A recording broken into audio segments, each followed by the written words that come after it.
We're thrilled that you're taking a peek at our services today, and we appreciate that Christina set this up for us so that we could spend some time with your membership at Mobius. So, Mark, you want to go ahead and flip to the agenda for our discussion? So we'll use this for today. Again,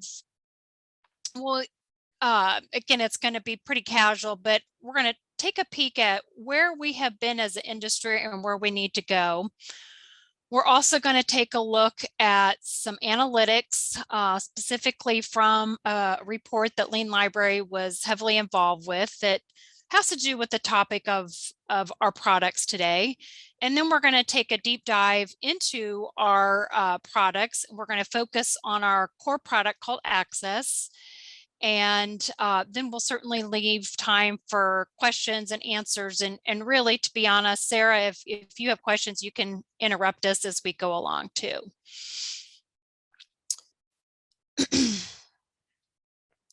So as I shared, I think it's really helpful when looking at our services that we take a look at the past. Where have we been as an industry? And when you think about it, really the first frontier that the libraries encountered was we had to build these beautiful buildings to entice our patrons to come in and visit and help them with accessing some of the content that the library offers.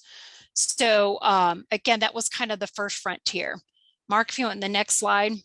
The second frontier that we experienced as an industry is when the internet evolved and we developed websites. And with that, when we developed our library websites, then emerged a lot of new technology, a lot of new tools that we discovered were really helpful for our patrons when they were trying to access some of our content. Next slide. For example, different configuration, but I know in Mobius you all share an ILS. Next one. With the websites, we also found the LibGuide products to be very helpful to help our patrons guide them to the content that they might be looking for. And then also, next one, Mark, we developed tools such as discovery layers. This just happens to be an example of University of Missouri where my girls attended, and I used that search box quite a bit in the past.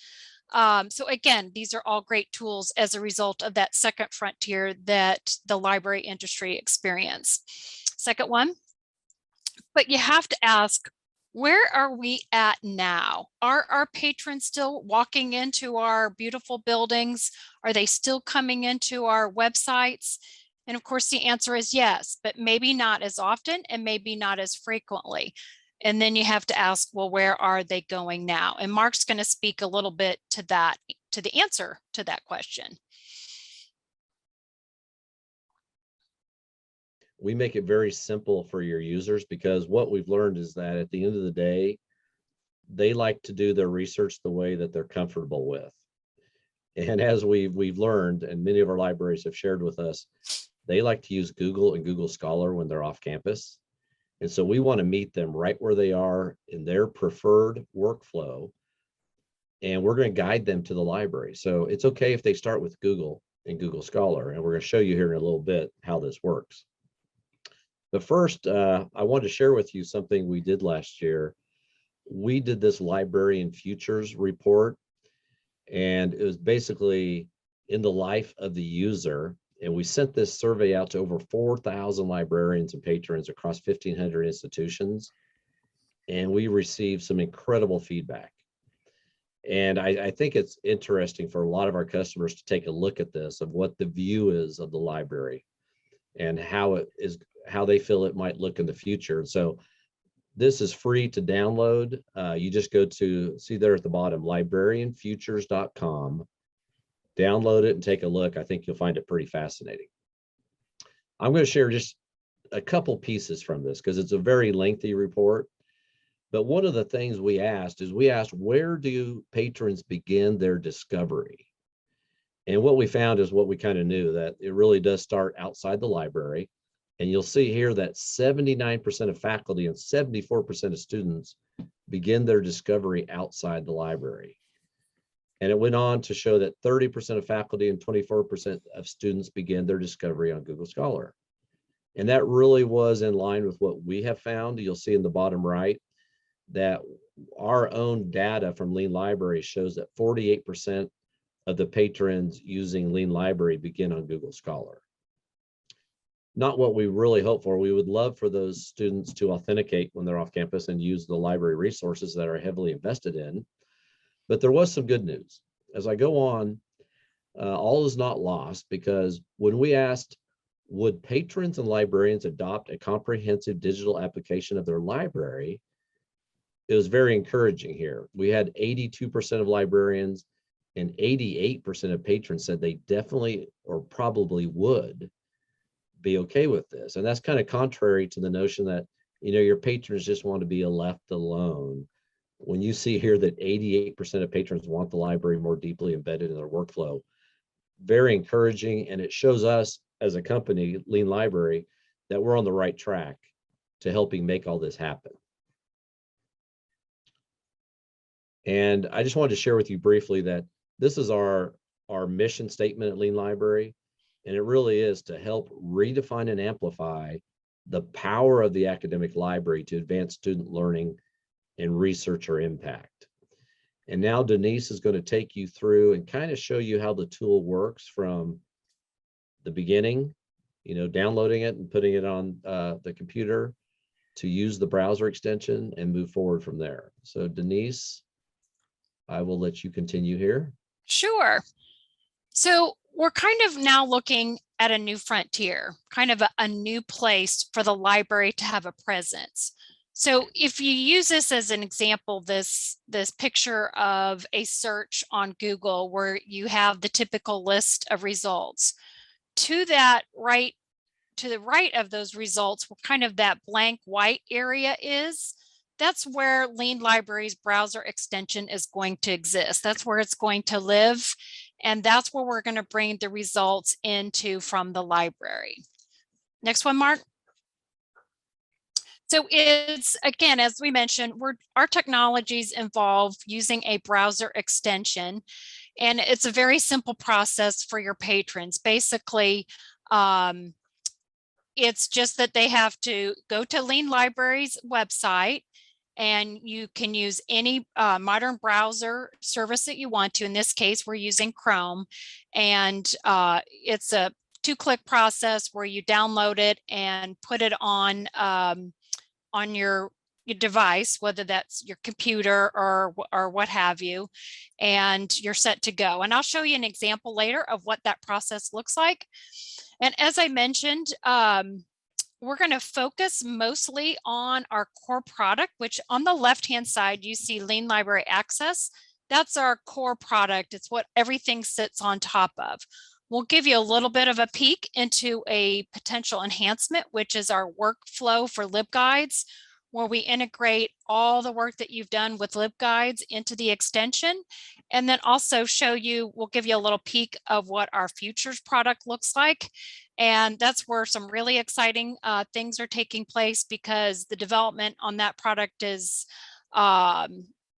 really expanding. We're really excited to see where a lot of where that's going with that particular product. But again, for the sake of today, we're going to spend on access.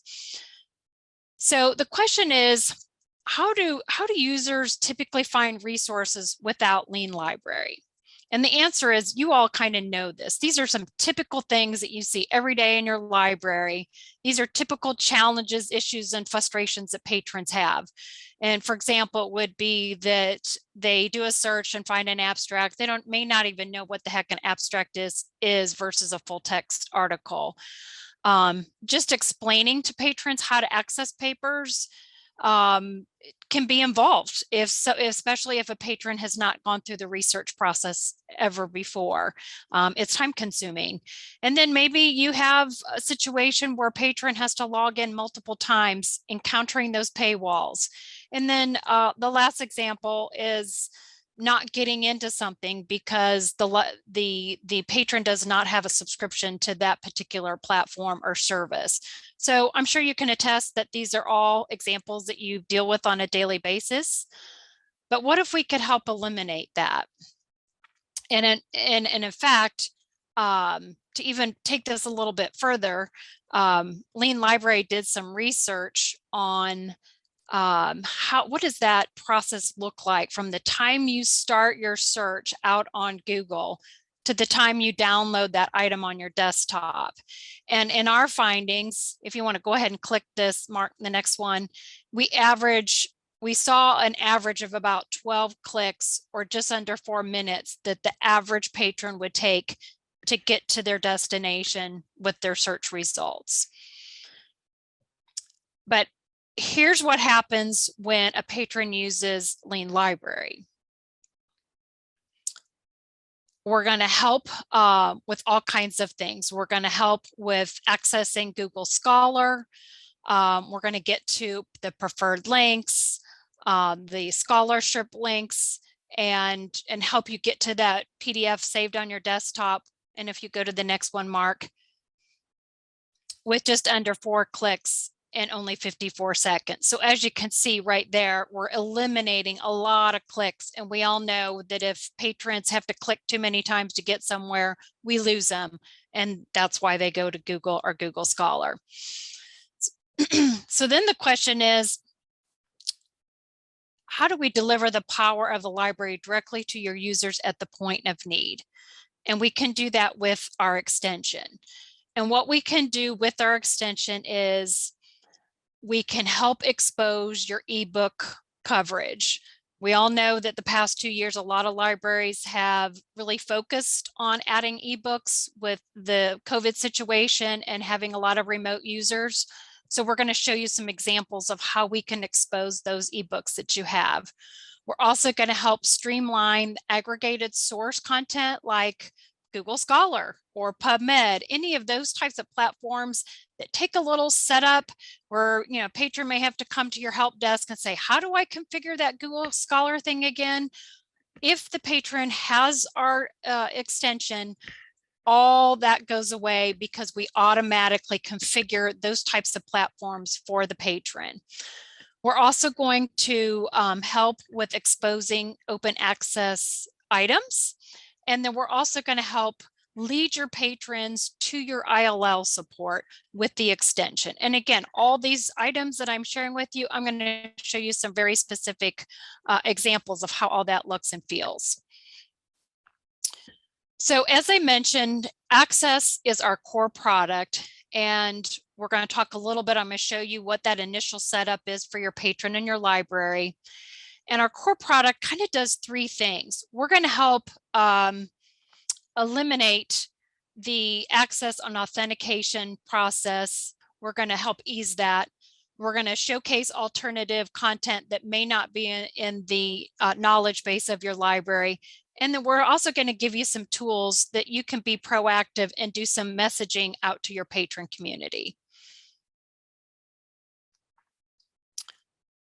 So here's your setup. So here's what that Lean Library looks like. So your patrons would go to our website, they would download the extension, and then they'll receive this little pop-up box.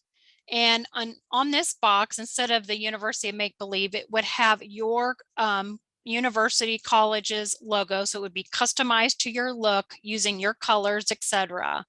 And then the patron would select their library. So in the case of, let's say, University of Missouri, they would pull that down and hit the save button. And then that browser is loaded on your equipment, and they will not have to download it again unless they initially But if I'm a freshman, I could download it my freshman year. It's going to be there during the duration of my time while I'm at college. You can actually also select up to 2 universities on that browser extension. Mark's going to go ahead. That's fine. Thanks, Mark. Mark, do you want to go ahead and explain a little bit about the setup and what we're doing behind the scenes? Yeah, thanks, Denise. So I know this slide is pretty busy, but I'm going to simplify it for you. But this slide really explains how the magic happens, because the reality is Lean Library is only as good as the systems a library has in place.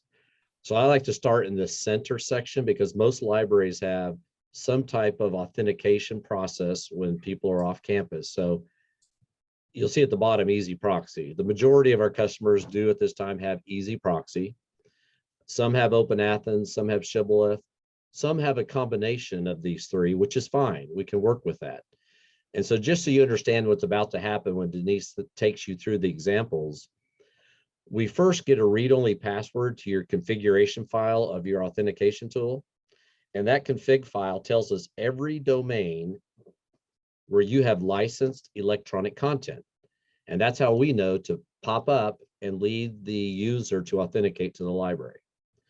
The second thing we're going to do once they're authenticated is now we want to help them regardless of what type of searching they're doing. They may be looking for an article title, and that title, that article may be buried in a ProQuest database you have or an EBSCO database or somewhere in the library. So on the left, we're going to work with your knowledge base and your link resolver to help lead them in a very few clicks to the full text within your collection. So we will also get some information from our customers about, like if they have EBSCO EDS, there's something called Link IQ. Once we have the Link IQ, we can read the knowledge base. But we also work with OCLC and Xlibris and TDNet and some others. So typically we can work with whatever systems the library has. And all of this background information we collect help us lead your users when they're simply starting out in the open web to the library, and that's going to increase the usage of your content.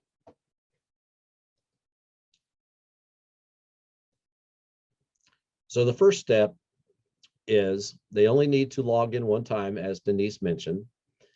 And here's an example. They're on the open web at JSTOR, and they land at the JSTOR home, right? Well, at this point, we're going to recognize that the library has a subscription to JSTOR. And we're going to pop up and say, hey, our library has access to some of the content on this site. Click here to authenticate and get access. And you all get to change the verbiage if you want it to share a different note. But they simply click there and we lead them to your authentication tools login page where they simply put in their credentials. So again, they started on the open web at Google Scholar, and we're leading them to authenticate. And now it redirects them to the library's JSTOR. So again, they didn't start in the library. They started on the open web, but we were able to lead them success. You now have access to the library subscription of JSTOR. So very straightforward and simple. Let me take you to the next example. I think you're taking over here, Denise, right, with alternatives? Yeah, I'll let you go on. Thanks, Mark.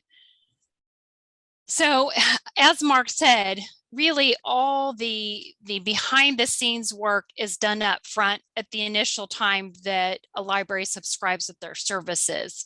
And then we do all the work for your patron with the extension. So here's some examples of how this works, what your patrons would experience. So in this particular example, the patron is looking for an article called Promises to Keep. And they start out on Google because, again, that's where they like to go, and they get the results.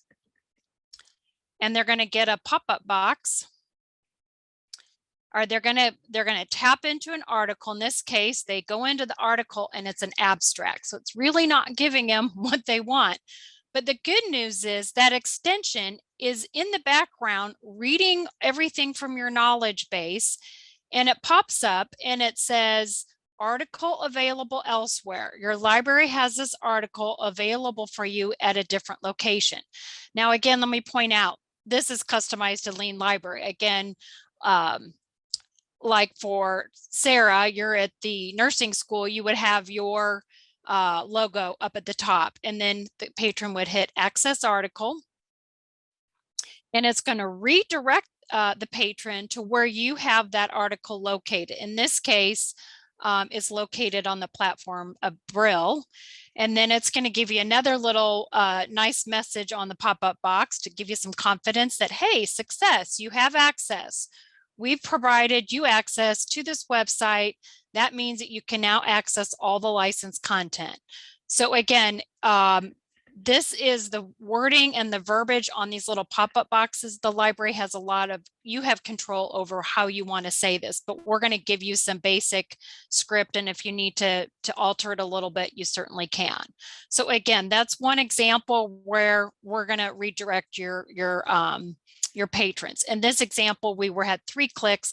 Apologize if I said 2, but 3 clicks. They were in that item once they started their search.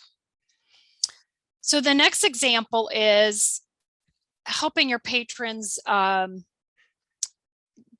them to open access items. So in this case, we do a search. Again, we start on Google, and it's called The Sound of the Sun. It's going to look through your knowledge base, and if there's no match, we're going to take a look at our open access items that we're providing. We have a partnership with Unpaywall and Core. It's about 30 million plus items. If there's a hit, we'll present that to your patron. In this case, the patron had done a search and they came across a paywall on Ingenta. And this example, it was $52 to buy that article. But if we had a hit on it, we're going to pop up again with the box, and it's going to say open access version found. An open access version of this article is available. Click here, and you hit on the get article link, and it takes them right into that item. So again, quick process, only two clicks, and you're into the article. The third example is, again, we're out on Google. We do a search on imperatives of peace this time. Again, it's going to search the knowledge base. It's going to look through our open access database.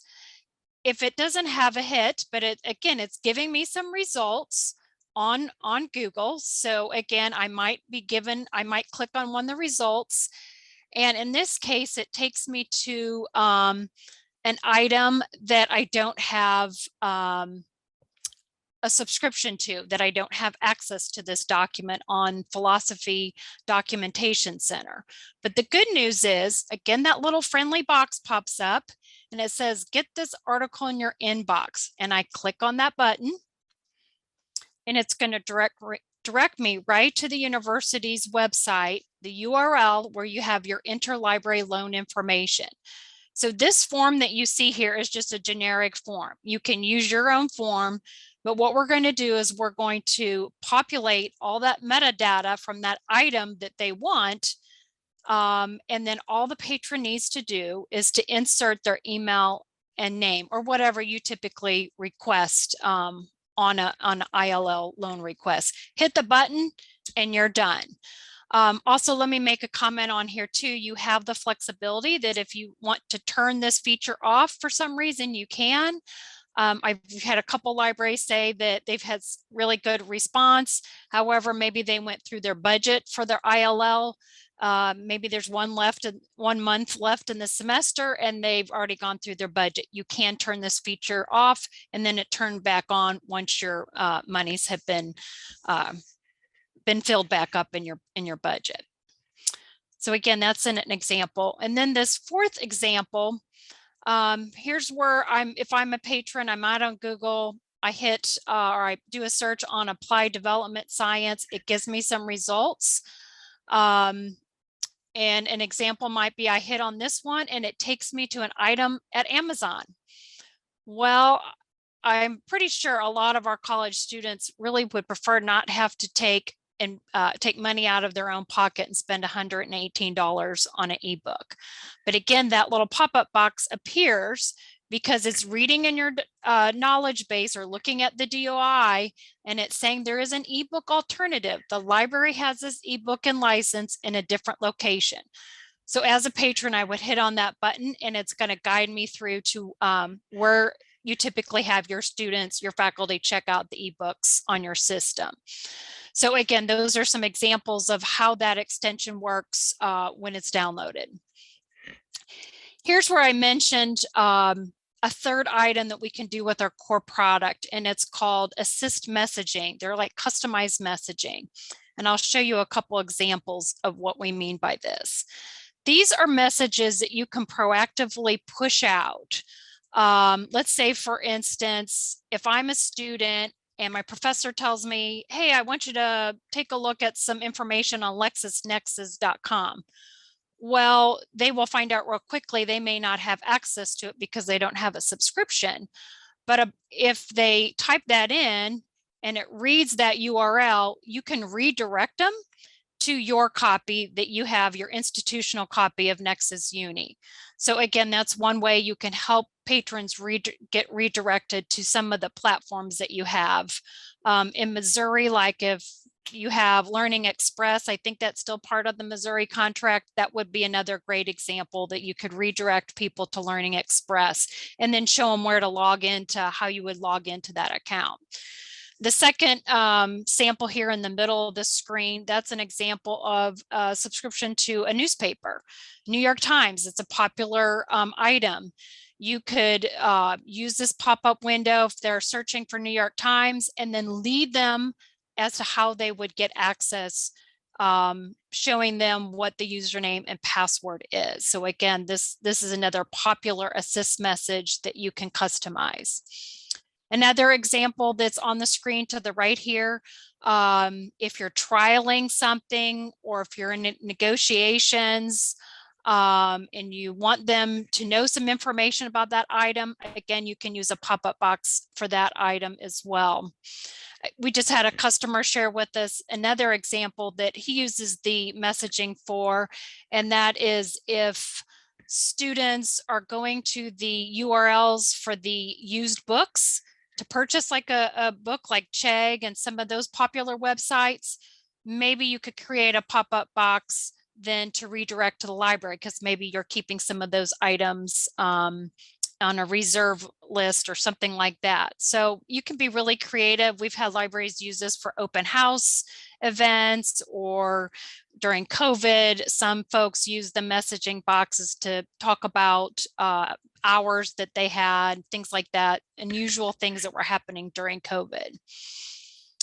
So again, those are some examples. And we do have, like every typical system, there's a dashboard that you use to configure these messaging. It's pretty common to other admin sites.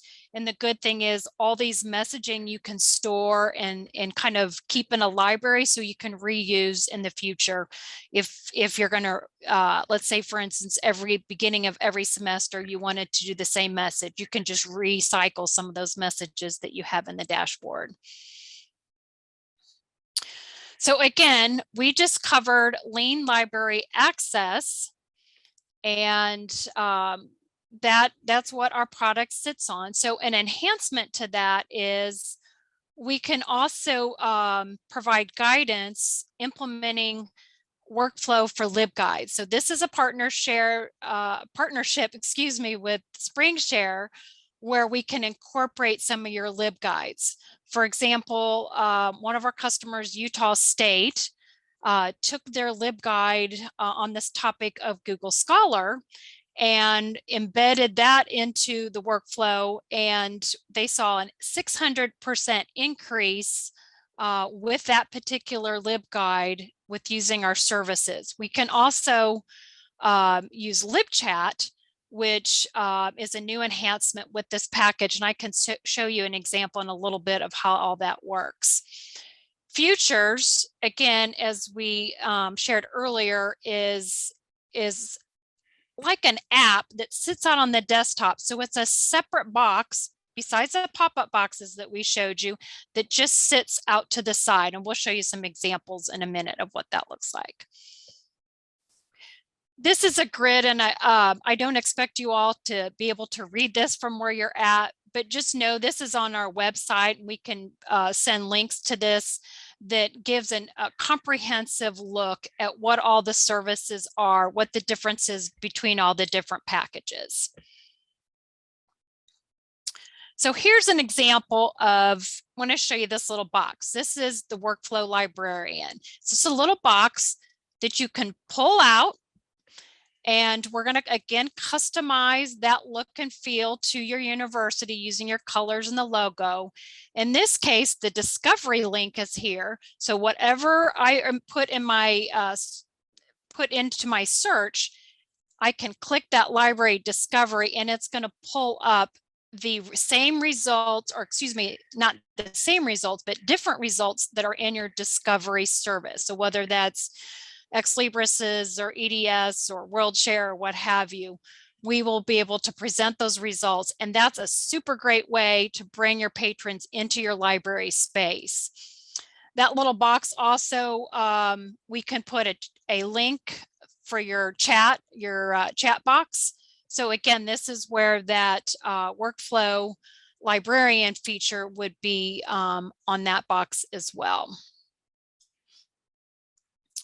If you want to go to the next screen, Mark. We can also take that little box and insert it into your LMS. Again, that's our Futures product. And the benefit of that is that, again, we can bring the library into the space where your patrons are hanging out. And whether that's Canvas or Blackboard, whatever the types of services that you use, we can bring all the library services into that space of the LMS. Okay, so here's some other things I just want to point out on this page. Again, you're seeing this is another service that comes with Futures. Maybe you wanted to get some feedback and you would click on the library feedback link here and you could take a quick survey. Maybe it's about a platform that you're interested in trialing, or maybe a platform you just purchased. We can arrange that on the Futures link as well. So those are some other things. And this is like an example of the statistics that we can share with you on the admin side of the tool that would give you some examples of what that feedback looks like. And the next one, Mark. And then again, this is an example of when you use the browser extension, we're going to provide this type of setup when your customers see the results in Google or Google Scholar. So like, for example, it will give you some citing information, some badging, how often, if you look over underneath the first result, that first one was cited by 479 times elsewhere. So that's a configuration that we're going to put embed into the results if your patrons are using the extension. And the next one, Mark. This is where the fun begins. So this is when this is an example of Melbourne, who with just 4 months, without really advertising much at all to their community, they saw a 64% usage increase in all their electronic usage, which I think is phenomenal. They were thrilled with these results. And I know this year they were going to focus on really doing a lot of advertising to their community to get more adoption of the extension in their within their student communication or their student population and their faculty. So it'll be interesting to see what the results of that particular study look like, to see if that number changed. But I think that was pretty phenomenal with just in their first 4 months that they saw.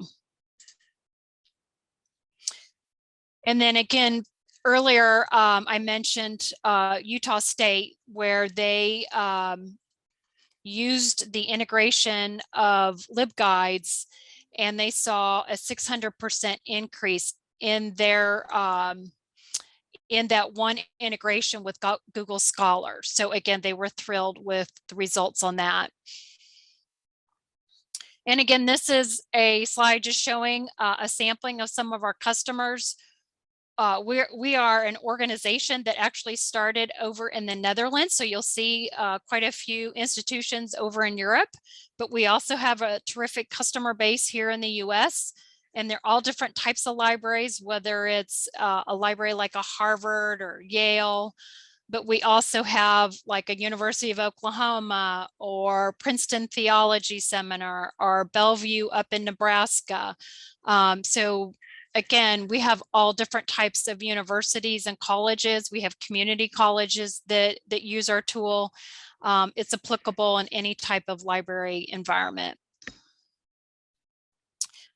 And basically that's it. Our goal is to help you to drive your usage of your collection, to increase the visibility of your library and hopefully help save you money. And I know we just recently did a seminar through ALA. It was one of the choice webinars where the University of North Alabama was a participant in that, and Derek, who's the dean there, he shared quite a bit of samples of how it saved them money just by one example was for their staff when they would get requests in to order a new item, that because that little browser extension popped up and said, hey, you already have that in the collection, they weren't ordering duplicate items and things like that. And he gave some very specifics as to how that helped them save, just in that small way, help them save money. But think of how it can help your patron save money as well. So that pretty much concludes everything today. Certainly, if you have questions or thoughts, we would love for you to ask the questions or share your thoughts. Thanks, Denise. Yes, thanks, Mark, as well. Bye.